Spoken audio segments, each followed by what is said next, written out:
ზღვარი სიზმარს ოცნებასა და რეალობას შორის ეს გახლდათ ფილმი შინაარსი, რომლის ჩვენება დღეს ბათუმის ხელოვნების სასწავლო უნივერსიტეტში მოეწყო.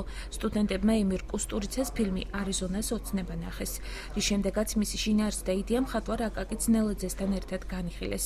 ისაუბრეს რეჟისორის შემოქმედებით მხარეებსა და იმ პერიოდზე, რომელშიც იგი მოღვაწეობდა. ჩვენება პროექტ კინოკლუბის ფარგლებში გაიმართა და იგი ახალგაზრდებში სხვადასხვა ჟანრის ფილმების განხილვისა და მსჯელობის ჩამოყალიბებას ისახავს მიზნად. სტუდენტებისათვის ფილმების განხილვა სამომავლოდაც გაგრძელდება. არის რაღაც დისკუსია, განხილვა და ასე ვთქვათ, სტუდენტების ჩართვა ამ საუბარში. და ძალიან კარგ რაღაცეებისკენ მიდის, ასე ვთქვათ, სტუდენტებისთვის, ახალგაზრდობისთვის, ხელოვნების განვითარებისთვის, შემოქმედებისთვის და ასე შემდეგ. ფილმი ძალიან მიყვარს და ამიტომაც არ ვასწერო.